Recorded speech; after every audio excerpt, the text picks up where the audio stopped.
Itu saya itu beasiswa itu saya print out semua. Beasiswa S1 pokoknya informasi itu saya print out semua. Saya itu agak pesimis sebenarnya. Kenapa? Karena informasi awal dari Kemenak kuotanya cuma 10 pas itu. Ya. Kuotanya 10. Bayangin dari se-Indonesia yang keterima 10. Assalamualaikum warahmatullahi wabarakatuh. Ya, selamat siang teman-teman semuanya. Kembali lagi ke channel kami Biyahadi. Konten kali ini adalah Muhadasah Santri. Kami adalah santri. Santri tidak hanya bisa mengaji, santri bisa berkontribusi untuk negeri, santri mampu menggapai prestasi, sukses duniawi dan juga ukhrawi. Ya, kali ini kita sudah bersama salah seorang santri. Ya, sama kita ada Kakak Kamas Wahyu Amboro. Dia adalah salah satu alumni dari Pondok Pesantren Darul Mujahadah. Angkatan yang berapa, anak? Angkatan 18. Angkatan ke-18, reformasif ya. Reformasif. Ya, beliau adalah alumni angkatan ke-18 dari Pondok Pesantren Darul Mujahadah yang saat ini sedang sibuk menyelesaikan skripsi. Ya, sedang halu ya, sedang halu. Ya, sekarang beliau kuliah di UIN Bandung. UIN Bandung. Sunan Gunung Jati. UIN Sunan Gunung Jati di Bandung ya, Bandung Jawa Barat. Baik teman-teman semuanya, nanti kita akan berbincang banyak tentang prestasi, tentang pergerakan dan semua itu dibingkai dalam muhadasah santri. Sebelum kita ngobrol panjang lebar bermuhadasah dengan Kakak Mas ini, kita ngopi dulu supaya kita tenang, bisa ngobrol dengan banyak ilmu di sini. Jangan lupa teman-teman, ya, kita nikmatin kopi Exelso. Di sini Exelso varian Brazilian Santos, ya. Masih banyak lagi varian lainnya dari Exelso, ya, baik yang Arabica maupun Robusta bisa pilih. Ya, kami menikmati saat ini Exelso Brazilian Santos. Apakah antum sudah ngopi hari ini? Nah, yang belum silahkan ngopi. Ya, jadi yang sedang puasa sawalan atau foto jangan, batal nanti puasanya. Ya. Kakak Mas, gimana kabarnya? Alhamdulillah baik ya. Selalu sehat dan semangat. Alhamdulillah selalu sehat dan semangat. Iya. Kalau semangat nggak sehat juga nggak bisa ya. Iya. Sehat nggak semangat juga bahaya juga. Bahaya Ya. juga. Ya harus sehat juga harus semangat. Ya harus dikorelasikan gitu, sehat dan semangat. Iya, betul. Ya Kak Mas, berarti sekarang lagi kuliah di UIN Bandung ya? Iya, di UIN Bandung. Jadi Bandung. Semester berapa Kak? Semester 8. Semester terakhir ya. Ini masa-masa injury time. Iya, masih injury time. Masa-masa terakhiran lah menikmati menjadi status mahasiswa. Sebelum turun menjadi pengangguran dulu. Sambil nyari kerjaan. Lanjut S2. Iya. Dan ini Kakak Mas ini adalah salah satu penerima beasiswa PBSB, program beasiswa santri berprestasi dari Kemenak ya. Iya, dari di Pondok Mujahadah. Itu nanti kita akan bicarakan banyak bagaimana trik-triknya begitu ya. Dulu antum ketika santri itu ya dari Mujahadah itu kemudian tahu ada PBSB bisa sampai meraih PBSB itu gimana Kak? Awal banget itu saya kelas 1 MTS itu awal banget. Pas itu ada Ustadz namanya Ustadz Saifuddin, dia cerita temennya namanya Ustadz Ibnu. Pas itu dapat beasiswa, sekedar itu aja, keren ya, lulusan DM kok bisa dapat beasiswa ya.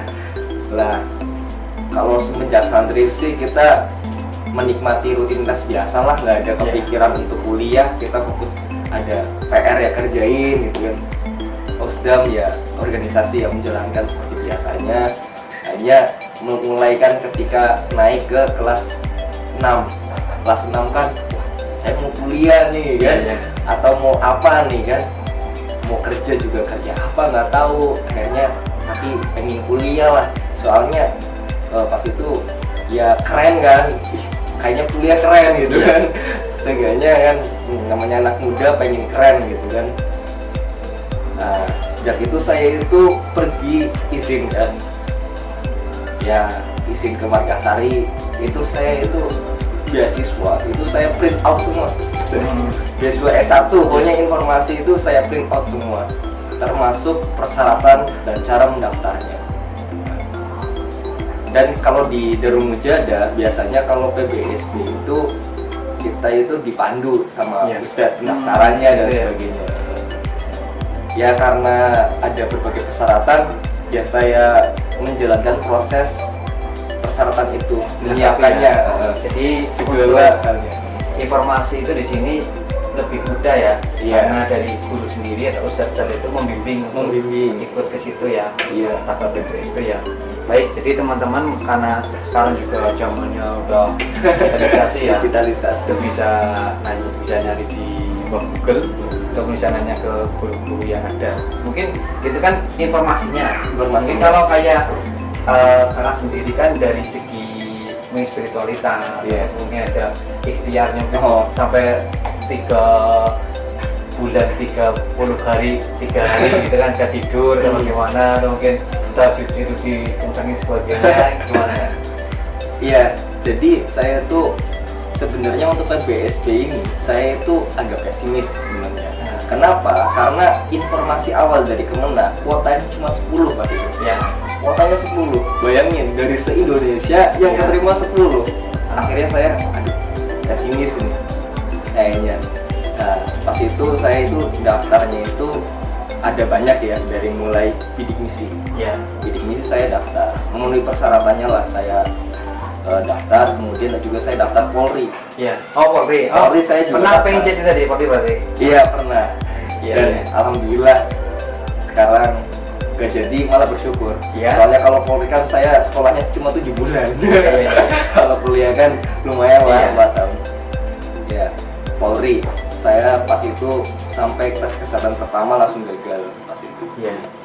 Habis itu ya pernah juga berminat di perhubungan, cuma baru daftar online, habis itu nggak lanjut karena sudah keterima duluan. Termasuk SBMPTN juga nggak lanjut karena sudah keterima duluan.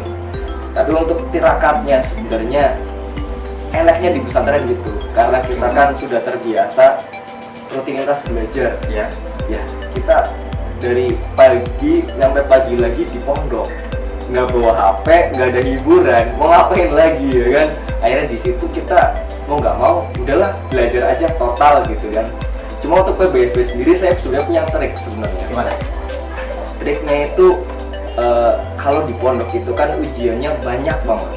Ada ujian pondok, ada ujian madrasah, ujian madrasah pertanda nasional, ujian nasional, belum ujian pondoknya ada lisan lagi kan. Makanya dari situ orang itu udah naik kelas 6 aja udah alhamdulillah mental dulu kayaknya. Maksudnya udah ada ibadah amalia lagi, udah mau amalia tadris lagi. Ya mungkin yang nggak biasa praktek bahasa ya mikirin amalia tadris saja udah lumayan. Jadi memang di beliau ini produk tulen dari Darul Mujahadah dari kelas 1 nyampe kelas 6. Dan di kelas 6 biasanya di sini itu Darul Mujahadah kelas 6 itu udah numpuk ya, kegiatan itu numpuk sekali, terutama yang ujian-ujian. Itu tadi ada ujian nasional, ujian madrasah, besar nasional, ada ujian pondok ada 2, tahriri sama syafa'i lisan dengan tulis. Nanti ada anak tadris yang praktek mengajar gitu ya. Itu pelajaran apa itu dulu? Saya Mahfudot. Muslimnya siapa? Muslimnya Ustadz Taifur. Ustadz Taifur ya. Mahfudot. Jadi kita nanti kelas 6 itu dibagi per mapel gitu ya.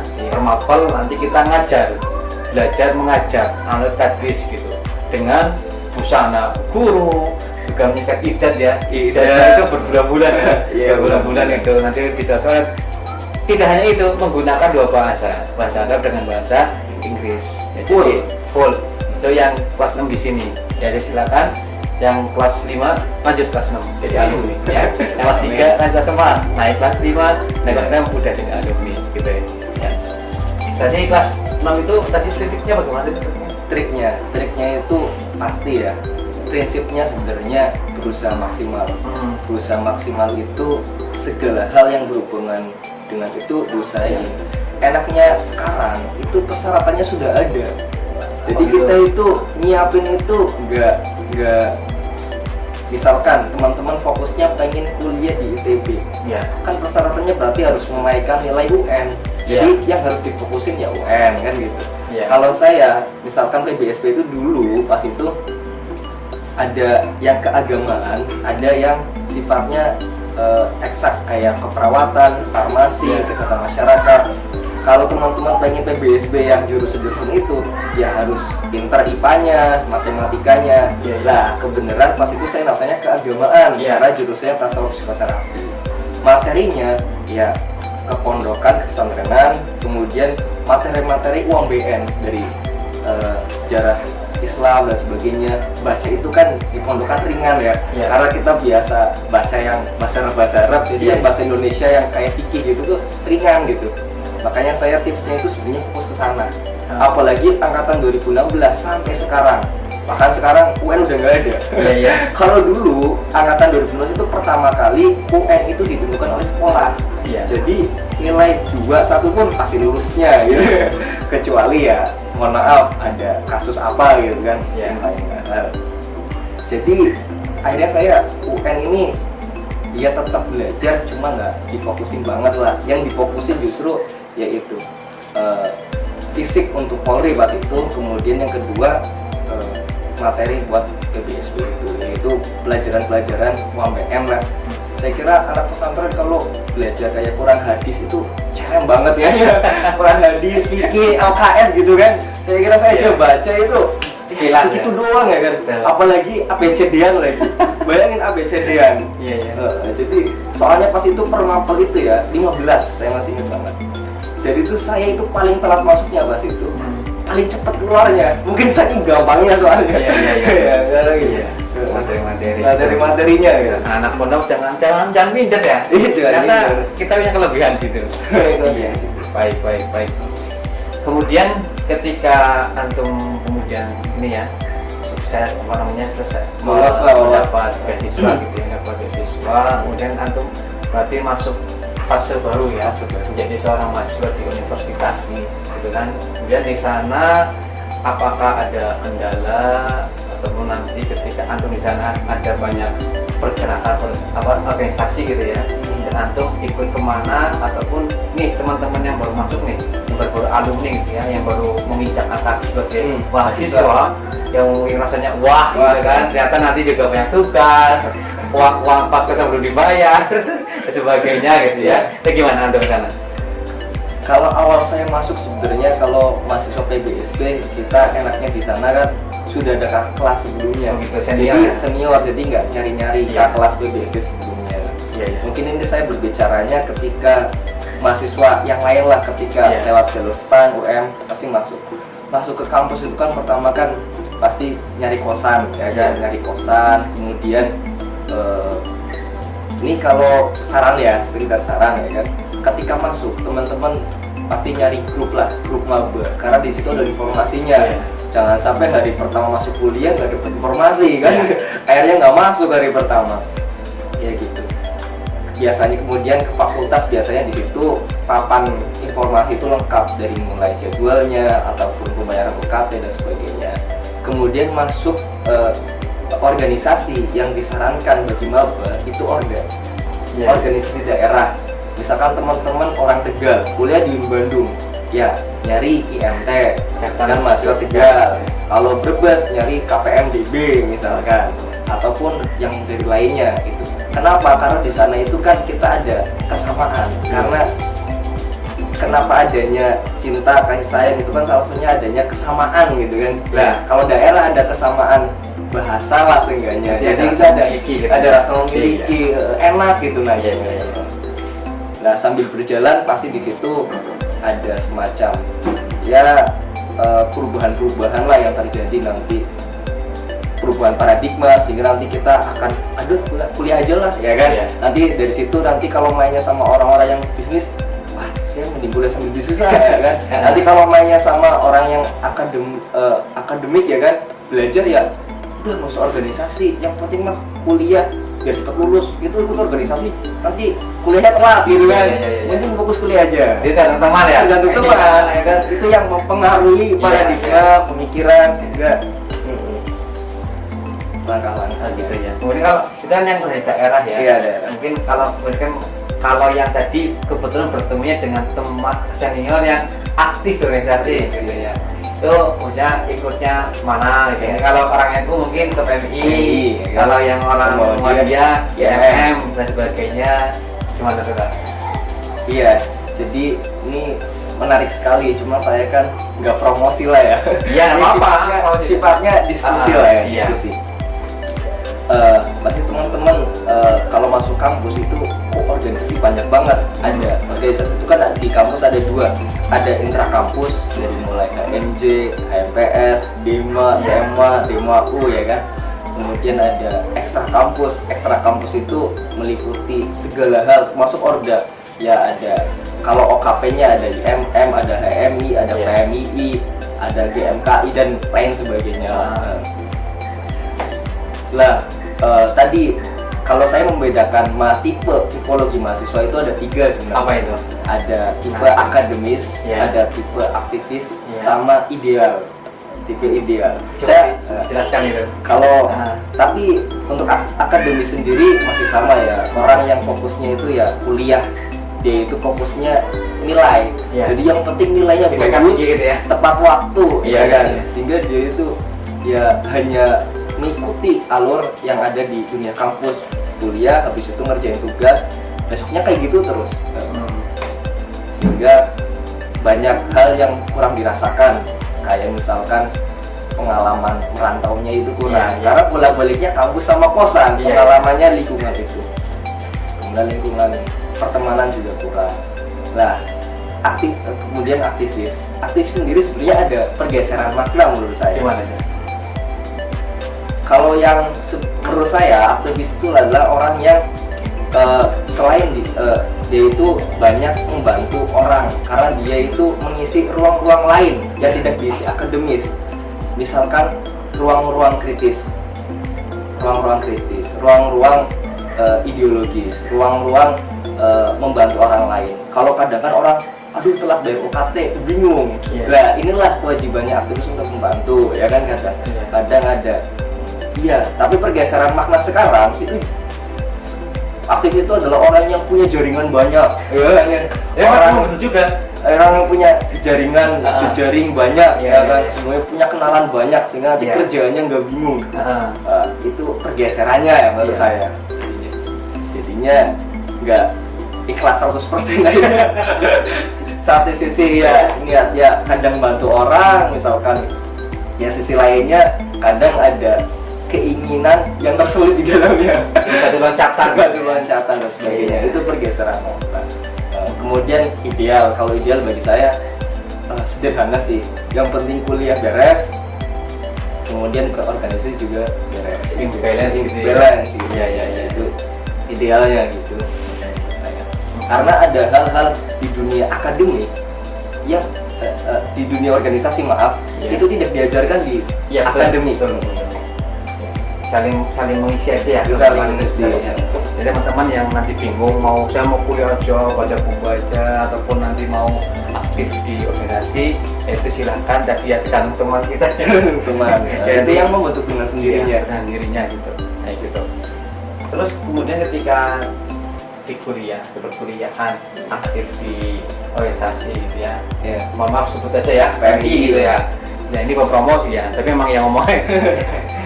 Ya di PMI kan apakah ada itu pengalaman yang di pondok itu ternyata bermanfaat ketika antum itu berada di dunia kampus ini. Sebenarnya pondok ini menurut saya lengkap banget sebenarnya. Pondok Darul Mujahadah. Iya, leadershipnya ada, ya kan. Kemudian keagamannya ada. Kemudian kita kan di sini muter-muter ketemu dengan wali santri, jadi nilai kemasyarakatnya udah ada gitu, nilai kemasyarakatnya. Jadi memang pondok itu kan replika masyarakat kecil. Iya, masyarakat kecil. Kalau manfaatnya besar sekali kebenaran. Saya ini masih menjabat sebenarnya, masih menjabat di ketua rayon, jadi tingkatan terendah di PMI di sana, ketua PMI. Jadi kalau tadi kan pengalaman dari pondok yang di ini kan, tentu pengalaman membangun emosional itu penting. Iya. Jadi membangun emosional, pembacaan karakter itu dulu itu di pondok itu kan kita sering, oh ini anak nangis nih ya kan, Iya. oh ini kangen sama orang tua, sehingga Iya. kita melakukan apalah semacam apa sehingga membuat dia tenang gitu kan. Iya. Oh ini ada embernya, ada TV-nya gosok dan sebagainya. Iya, Sehingga pemecahan masalah itu udah naluri dengan sendirinya Iya, gitu. Sehingga oh ini pembacaan karakter itu penting. Ada anak yang nggak suka diskusi, tapi dia itu bagaimana caranya dia itu betah di PMII misalkan gitu kan. Oh ternyata tapi dia sebenarnya senang ngopi-ngopinya doang. Ya, oh ternyata itu kadang gitu.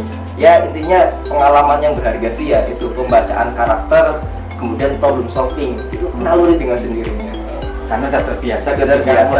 Ya. Iya ngurusin aduh. Apalagi saya itu pendamping terus Ya. karena bagian bahasa dulu. Ya, jadi teman-teman muda biro, khususnya muda biro ya, gitu yang sering ngeluh, ala Ustaz, sibuk Ustaz kadang-kadang gitu ya. Iya. Muda biro itu karena memang mainnya feeling gitu kan. Perasaan itu Ustaz sibuk, Ustaz ada tugas, ada akdonya ini dan sebagainya.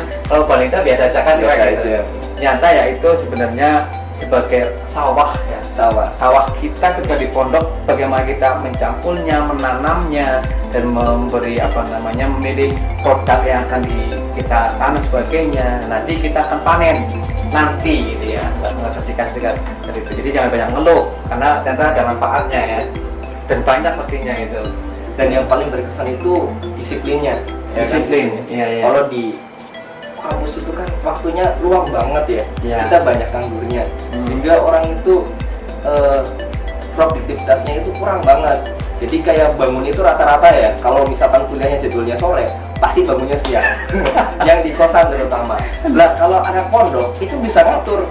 Iya, Oh bangun pagi ya bisa, ya Iya, kan iya. bangun siang ya Wajib bisa. dong, wajib kan harus Wajib. di luar, Ketika di luar ya.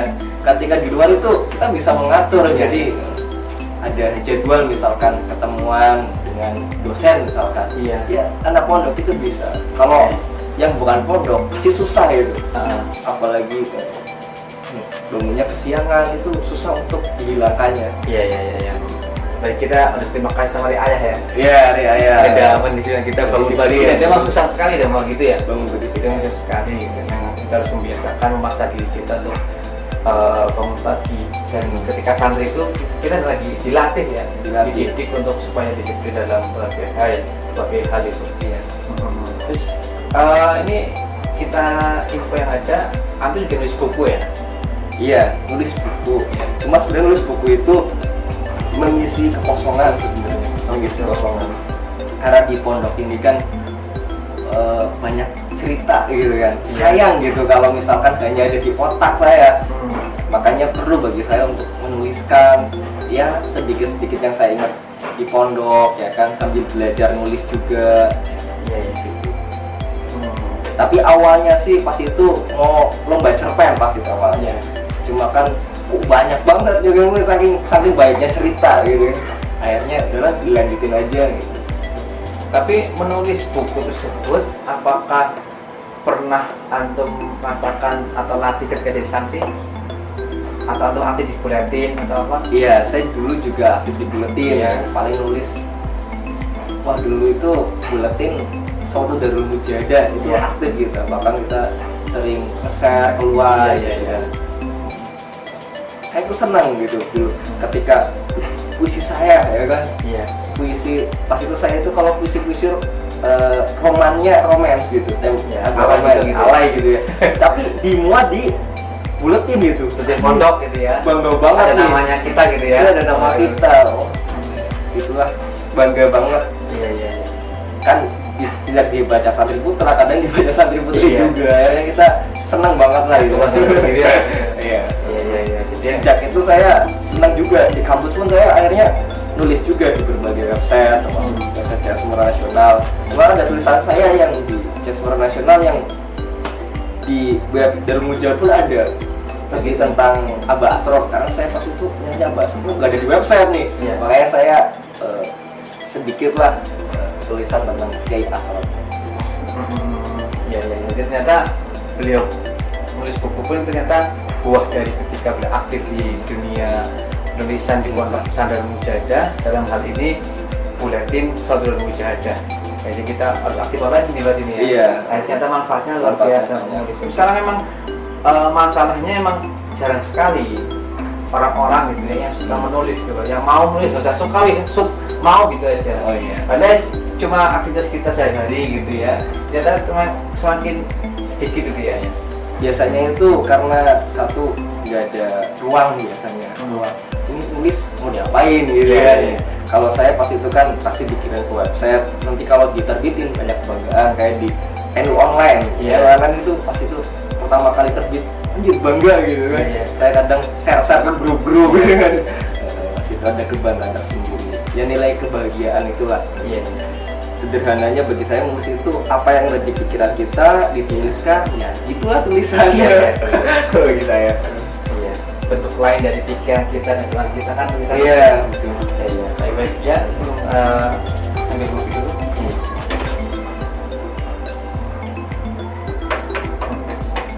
Cuman teman-teman kan kadang-kadang takut gitu ya. Jika mau nyantri, walaupun mau jadi santri itu takut nanti saya hidupnya kayak gini. Iya. Mungkin nanti jodoh orang tua ya kan kita manja begini gitu ya. Itu apa namanya, nasihat lah untuk teman-teman ya, teman-teman yang Iya. mau nyantri ataupun sedang nyantri tapi masih galau ria ya, ataupun bingung nanti mau kuliah di mana, nanti ini di mana gitu ya, silakan teman-teman minta nasihatnya. Kalau di yang menyantrikan ada yang dari SD mau ke SMP, kemudian Iya. ada dari SMP mau mondok IGADI, atau dari MTS yang sebelumnya mondok bingung mau lanjut ke pondok lagi atau keman atau ke SMK dan lainnya. Kalau di pondok sebenarnya kita itu bisa kemana aja. Kalau SMK teman-teman pastikan misalkan pengen habis lulus SMA kerja. Iya. Nggak sederhana itu loh. Maksudnya yang saya lihat pola-polanya gini, lulus misalkan dari pondok yang bukan SMK, habis SMK habis itu daftar keterima taruhlah di PT yang terbaik gitu kan. Iya. Kontraknya 3 tahun, habis itu teman-teman bingung. Kontrak sekarang ya. Kontrak 3 tahun habis itu Iya, bingung. iya, iya. Apalagi gaji yang bulanan itu dipakai buat beli motor lunas, uang habis, habis itu motor dijual juga akhirnya kan. Iya, iya, iya. Ya, itu problemnya sekarang. Nah kalau di contoh sederhana misalkan beasiswa, kalau teman-teman itu SMA pasti yang ada paling bidik misi, dan itu persaingannya itu ketat sekali. Beda kalau di pondok ada beasiswa lain, contoh PBSB. Iya. Jadi persaingannya santri doang ya kan. Ya itu jadi ada, tapi juga bisa daftar bidik misi. Iya. Ya gitu. Kemudian untuk daftar kuliah juga, kalau SMA kan terfokus pada SMPTN, SBMPTN. Kalau pondok kan ada SPAN juga, Ya. ada UMPTK juga. Kayak saya itu termasuknya nilai UN-nya itu rendah banget. Tapi nggak masalah, karena fokus saya itu pengen masuk PTKIN gitu kan.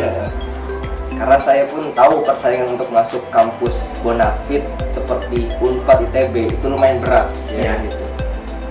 Ya jadi peluangnya itu jadi santri itu lebih besar. Kita itu bisa kemana aja, termasuk tadi peluang beasiswa itu jadi lebih banyak. S2 pun udah ada beasiswa LPDP santri. Iya. Oh, jadi emang banyak kekhususan lah buat santri. Makanya bagi saya ya mondok aja gitu. Nggak mondok ya nggak keren ya. Nggak mondok itu nggak keren gitu. Iya. Nggak mondok nggak keren. Iya.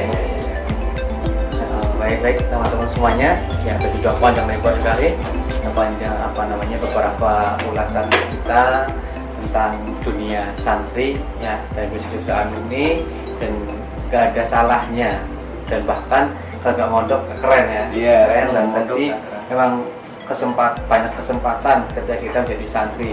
Sebut saja dalam beasiswa kita banyak wadahnya ya, banyak wadahnya. Ya baik, kita dulu di sini, nanti kita mungkin akan bahas lagi dalam wadah dengan beliau, atau mungkin dengan kita akan mendatangkan beberapa narasumber yang lainnya, tetap dalam dunia santri. Ya, terima kasih waktunya Kakak Mas. Ya, sehat selalu, ya sukses selalu, ya banggakan nama alumni kita. Rasanya dari Mujahadah.